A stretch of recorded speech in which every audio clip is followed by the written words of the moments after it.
తెలుగు రాష్ట్రాల్లో అతిపెద్ద lift manufacturer lifts ట్రై.com dealership కూడా ఇవ్వబడును.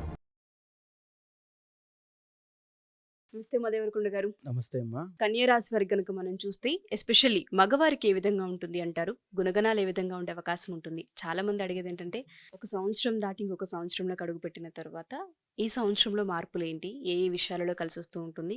ఈ సంవత్సరంలో పెట్టుబడులు పెట్టొచ్చా? వ్యాపారాలు చేయొచ్చా?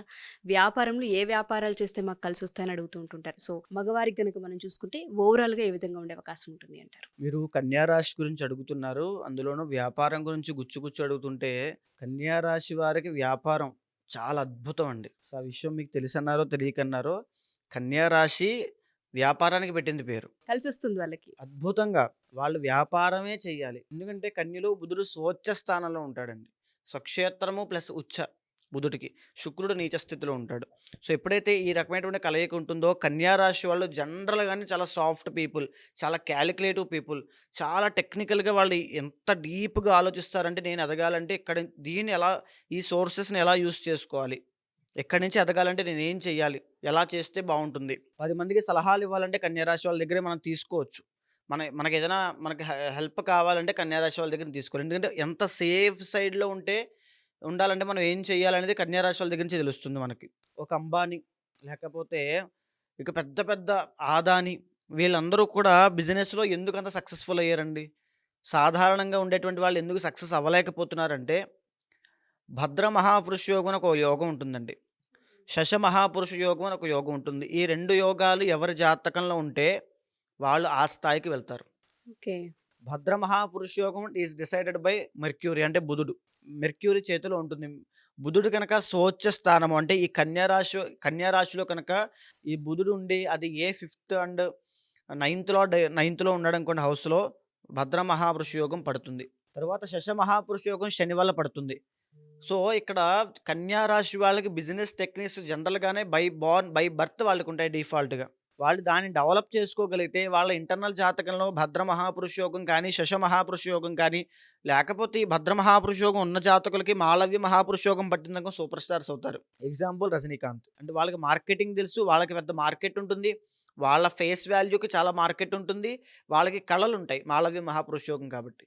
ఈ భద్ర మహాపురుష యోగంతో పాటు హంస మహాపురుష యోగం ఉంది అనుకోండి, వాళ్ళు పెద్ద పెద్ద ఫిలిం ప్రొడ్యూసర్స్ అవుతారు. ఎందుకంటే వాళ్ళకి మార్కెటింగ్ ఉంటుంది, వాళ్ళు డబ్బులు సంపాదించుకోగలుగుతారు, పేరు సంపాదించుకోగలుగుతారు, ఒక విలాసవంతమైన జీవితాన్ని గడుపుకోగలుగుతారు. గురుడు హంస మహాపురుష యోగం కాబట్టి.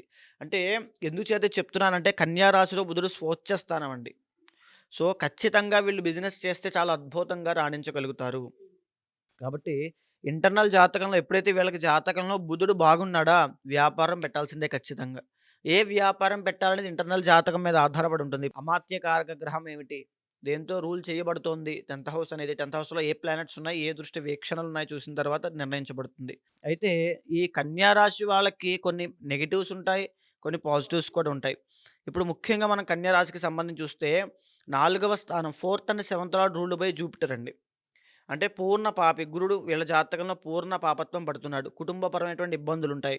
మ్యారీడ్ లైఫ్, అరేంజ్డ్ మ్యారేజ్ చేసుకున్నప్పటికీ కూడా అందులో ఒక రకమైనటువంటి సంతోషం ఉండదు, ఒక సాటిస్ఫాక్షన్ అనేది మిస్ అవుతారు. గురుడు కనుక ఇంటర్నల్ జాతకంలో బాగుంటే ఆ సాటిస్ఫాక్షన్ దొరుకుతుంది, లేకపోతే సాటిస్ఫాక్షన్ జీవితంలో ఉండదు. మ్యారీడ్ లైఫ్లో ఎప్పుడూ అసంతృప్తే ఓకే. భార్య వల్ల. అయితే ఇంకా మోరోవర్ చెప్పుకోవాలంటే 2nd and 9th lord ruled by శుక్రుడు కాబట్టి, చిన్నప్పటి నుంచే లలిత కళల మీద, లేకపోతే ఎక్స్ట్రా కరికులర్ యాక్టివిటీస్ మీద, లేకపోతే సింగింగ్ మీద, డ్యాన్స్ మీద, వీటి మీద ఎక్కువగా వాళ్ళకి ఇంట్రెస్ట్ ఉంటుంది. వాటి మీద కనుక వీళ్ళు ఫోకస్ చేయగలిగితే, ఇందాక నేను చెప్పాను కదండి, జాతకంలో మాళవ్య మహాపురుష యోగం వీళ్ళకి కనుక ఉంటే అద్భుతంగా కళలో రాణించగలుగుతారు. ఆ రకమైనటువంటి ఫ్యూచర్ వీళ్ళకి అప్పటి నుంచే డెవలప్ అవుతుంది. కానీ చిన్నప్పటి నుంచే గైడెన్స్ ఉండాలి. ఎందుకంటే బుధుడు కాబట్టి, బుధుడు సిగ్నిఫైస్ 2+ అంటే మల్టిపుల్ సూచిస్తూ ఉంటాడు. 2, 3 దారుల్లో వీళ్ళకి వెళ్ళాలని ఆసక్తి ఉంటుంది. బిజినెస్ చేద్దాం, జాబ్ చేద్దాం, లేకపోతే నా టాలెంట్ మీద నమ్ముకుని ఇండిపెండెంట్‌గా వెళ్దాం అనేటువంటి ఆసక్తి చాలా ఎక్కువ ఉంటుంది. సో దేని మీద వెళ్ళాలి అనే ఉద్దేశం రావాలంటే ఖచ్చితంగా ఇంటర్నల్ జాతకం చూసుకోవాలి. తప్పకుండా చిన్నప్పటి నుంచి ఆ గైడెన్స్ అనేది ఖచ్చితంగా ఉండాలి. బిజినెస్ చేస్తే డిఫాల్ట్‌గా కొన్ని ఉంటాయండి. గ్రోసరీస్ అవ్వచ్చు, లేకపోతే బుధుడు కాబట్టి మార్కెటింగ్ అండి, నెట్వర్క్ మార్కెటింగ్, లేకపోతే యాప్స్, అప్లికేషన్స్. తర్వాత బుధుడు కాబట్టి 10th హౌస్‌లో వీళ్ళకి మిథునం అవుతుంది. Communication departments, data centres, startup companies. తర్వాత చెప్పాలంటే ఇంకా బుధుడు కాబట్టి ఎక్స్‌పోర్ట్స్ అండ్ ఇంపోర్ట్స్. తర్వాత బుధుడు వైద్యుడు అంటే డాక్టర్స్, పెద్ద పెద్ద సర్జన్స్, డాక్టర్లు. తర్వాత మోటివేషనల్ స్పీకర్స్ అవ్వచ్చు. ఎందుకంటే సెకండ్ హౌస్ వీళ్ళకి మళ్ళీ శుక్రుడు అవుతుంది కాబట్టి వీళ్ళ మాట్లాడే విధానం కూడా 10 మందిని ఆకట్టుకునే విధంగా ఉంటుంది కాబట్టి మోటివేషనల్ స్పీకర్స్ అవ్వచ్చు. మాటలతో ఆకట్టుకునే ఎలాంటి విద్యలైన గొప్ప గొప్ప యాస్ట్రాలజర్స్ అవ్వచ్చు. వేదాంతం చెప్పేవాళ్ళు, ప్రవచనకర్తలు అవ్వచ్చు. ఏదో విధంగా వీళ్ళు 10 మందిని ఆకట్టుకునేటువంటి స్థాయిలో పబ్లిక్ డొమైన్‌లో వీళ్ళుంటారు. లేదా భద్ర మహాపురుషుగా యాక్టివేట్ అయితే ప్రైవేట్ సెక్టార్‌లో ఉంటూ అద్భుతమైనటువంటి ధనాన్ని, అద్భుతమైన విలాసవంతమైన జీవితాన్ని గడిపే వాళ్ళగా ఉంటారు. అయితే వీళ్ళకి ముఖ్యంగా జాగ్రత్తగా ఉండాల్సిన ఆరోగ్యపరమైనటువంటి సమస్యలు ఏమిటి అనంటే శని, 6th house ruled by Saturn కాబట్టి జాగ్రత్తగా ఉండాల్సింది వీళ్ళు న్యూరో ప్రాబ్లమ్స్ అండి. ఓకే. న్యూరో ప్రాబ్లమ్ ఫిట్స్ వస్తుంటాయి చాలా మందికి. సో, ఆ ఫిట్స్‌కి సంబంధించిన విషయాల్లో చాలా జాగ్రత్తగా ఉండాలి. ఎయిదర్ ఆడవాళ్ళైనా, మగవాళ్ళైనా. తర్వాత ఈఎన్‌టీ ప్రాబ్లమ్స్ విషయంలో చాలా జాగ్రత్తగా ఉండాలి. డెంటల్ ప్రాబ్లమ్స్ విషయంలో చాలా జాగ్రత్తగా ఉండాలి. గాల్ బ్లాడర్ స్టోన్స్ అండి. ఇది బాగా గుర్తుపెట్టుకోండి. కన్యా రాశికి సంబంధించిన మగవాళ్ళకి ఈ యొక్క కిడ్నీలో స్టోన్స్ అవ్వచ్చు, గాల్ బ్లాడర్ స్టోన్స్ అవ్వచ్చు, యూరినరీ ట్రాక్ ఇన్ఫెక్షన్స్ అవ్వచ్చు. ఇవన్నీ ఖచ్చితంగా వస్తాయి.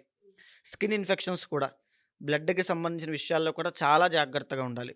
ఈ ఆరోగ్య సమస్యలు చూసుకుంటూ ఇప్పుడు చూసుకుంటే 2025వ సంవత్సరంలో ఇప్పుడు ప్రస్తుతం ఉన్నటువంటి జనవరి మాసంలో వీళ్ళకి ఆరోగ్యపరమైనటువంటి ఇబ్బందులు కనబడుతున్నాయండి. ఓకే.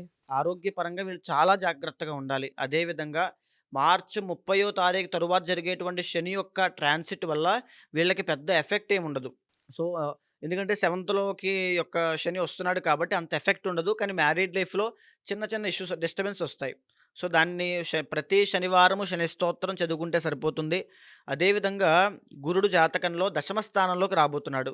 సో, ఎవరైతే ఇప్పటి వరకు మేము సెటిల్ అవ్వలేదు, మాకంటూ ఒక రకమైనటువంటి సెటిల్మెంట్ లేదు, బిజినెస్ పెట్టాలి అనుకుంటున్నాం కానీ ఎలాంటి బిజినెస్ పెట్టాలో మాకు తెలియడం లేదు అనే ఉద్దేశంలో ఉంటారో మే 15వ తారీఖు తరువాత గురుడు ఎప్పుడైతే 10థ్‌లోకి వస్తున్నాడో మిథునంలోకి ఖచ్చితంగా సెటిల్ అయ్యే అవకాశాలు కనిపిస్తున్నాయి. మే 15వ తారీఖు దగ్గర నుంచి అక్టోబర్ దాకా వీళ్ళకి సెటిల్మెంట్ యోగం కనబడుతోంది. ఆ అక్టోబర్ లోపు మీరు సెటిల్ అవ్వలేదా ఖచ్చితంగా యోగం మిస్ చేసుకున్నట్టే. ఓకే. ఎలాంటి దాంట్లో సెట్ అవ్వాలి? ఒకవేళ బిజినెస్ పెట్టాలనుకోండి పార్ట్నర్‌షిప్ చూసుకోవాల్సొస్తుంది. చాలామంది పార్ట్నర్‌షిప్ పెట్టి లాస్ అయిపోతారు. పార్ట్నర్‌షిప్ అనేటువంటిది చాలా క్రిటికల్ అండ్ సెన్సిటివ్ మ్యాటర్ అండి. అంటే కొంతమంది పెట్టిన తర్వాత అమోఘమైన లాభాలొస్తాయి. కొంతమంది పెట్టిన తర్వాత దరిద్రమైనటువంటి ఇబ్బందులొస్తాయి. కాబట్టి ఆ పార్ట్నర్‌షిప్ అనే విషయాన్ని ఖచ్చితంగా ఇంటర్నల్ జాతకం ద్వారా మాత్రమే తెలుసుకోవచ్చు. దాన్ని పెడితే మంచిదా? పెట్టుకోకపోతే మంచిదా? పార్ట్నర్‌షిప్ ఇంట్లో వాళ్ళతో మంచిదా? లేకపోతే బయట వాళ్ళతో మంచిదా? ఇండివిడ్యువల్‌గా చేస్తే ఏ టైంలో స్టార్ట్ చేయాలి? మే 15 తర్వాతే స్టార్ట్ చేయాలి. ఇలాంటి అంశాలన్నీ కూడా ఇండివిడ్యువల్ జాతకం ద్వారా నిర్ణయించబడతాయండి. వీళ్ళ జాతకానికి నారాయణ హోమం అని ఉంటుంది. అది గనుక చేస్తే లేదా ప్రతిరోజు విష్ణు సహస్రనామం వీళ్ళు పారాయణ చేయగలిగితే అద్భుతమైనటువంటి ఫలితాలు వీళ్ళకుంటాయి. ఓకే. కన్యా రాశి వాళ్ళకి. సో, వీళ్ళకి ఓవరాల్‌గా బావుంది. జనవరి నుంచి మాత్రం కలిసొచ్చే అంశాలు చాలా ఎక్కువగా ఉన్నాయని జనవరిలో కాస్త ఆరోగ్య సమస్యలు ఆరోగ్య కనబడతాయి. సమస్యలు తలెత్తే అవకాశం ఉంది. సో, ఎవరైనా సరే జాతకరీత్యా గనుక మనం చూసుకుంటే వీళ్ళకి చాలా బావుంది కాబట్టి వ్యాపారంలో కలిసొచ్చే అంశాలు చాలా ఎక్కువగా కనిపిస్తున్నాయి కాబట్టి మీరన్నట్టుగానే చాలామంది ఏ బిజినెస్ పెట్టాలో అర్థం కాదు. పెట్టిన లాస్ కనిపిస్తూ ఉంటుంది. కాంబినేషన్‌లో వెళ్ళినప్పుడు ఇబ్బందులు చవి చూస్తూ ఉంటుంటారు. అలాంటి వాళ్ళ జాతకరీత్యా ఒకసారి పర్సనల్‌గా వ్యక్తిగతంగా మిమ్మల్ని కలవాలి అనుకుంటే ఏ విధంగా కలవచ్చు అంటారు? తప్పకుండా అండి. ఎందుకనంటే ఈ పార్ట్నర్‌షిప్ విషయమే కాదండి. ఎలాంటి బిజినెస్ పెట్టాలనేది కూడా ఈ ఆస్ట్రాలజీలో డిసైడ్ అయ్యి ఉంటుంది. ఎందుకంటే ఈరోజు మనం బజార్‌లోకి వెళ్లి చూస్తే కొన్ని వందల, వేల షాప్స్ ఉంటాయి బిజినెస్‌లు. అన్ని బిజినెస్‌లే. అన్నీ వ్యాపారమే. అన్నీ రూల్డ్ బై మెర్క్యూరీయే. కానీ ఎలాంటి బిజినెస్ పెట్టాలి? ఫోన్ షాప్ ఉంటుంది. పరుపుల షాప్ ఉంటుంది. ఇంటీరియర్ డిజైనింగ్ షాప్స్ ఉంటాయి. ఫుడ్ సంబంధించిన బిజినెస్‌లుంటాయి. ఎన్ని బిజినెస్‌లున్నాయి. అందులో ఏ బిజినెస్ పెడితే వీళ్ళకి బావుంటుంది అనేది ఇంటర్నల్ జాతకం ద్వారా ఆ యొక్క దృష్టి వీక్షణల ద్వారా తెలుస్తుంది. అదేవిధంగా పార్ట్నర్‌షిప్ అని ఎందుచేత అన్నారంటే వీళ్ళ జాతకంలో 4th and 7th lord ruled by Jupiter అండి. అంటే పూర్ణ పాపి అవుతాడు. సో, అది అవ్వడం వల్ల వీళ్ళకి జనరల్‌గానే పార్ట్నర్‌షిప్ పనికిరాదు. అందుకే ఇందాక నేను మ్యారీడ్ లైఫ్‌లో కూడా ఇష్యూస్ వస్తాయని చెప్పాను. Life partner. అందుచేత ఇంటర్నల్ జాతకంలో 7th లార్డ్ గనుక అద్భుతంగా ఉంటే పార్ట్నర్‌షిప్ వల్ల వీళ్ళకి లాభాలొస్తాయి. సో, తప్పకుండా ఎవరైనా కన్సల్ట్ అయితే తప్పకుండా ఏం చేస్తే మంచిది? ఎలాంటి విషయాల్లో జాగ్రత్త తీసుకోవాలి? ప్రికాషన్స్ ఏంటి? ఎలాంటి పరిహారం ఆచరిస్తే జీవితంలో టర్నింగ్ పాయింట్ వస్తుందో చూసి చెప్తాను. థాంక్ యూ ఉమా గారు. Thank you so much. నమస్తే అమ్మ.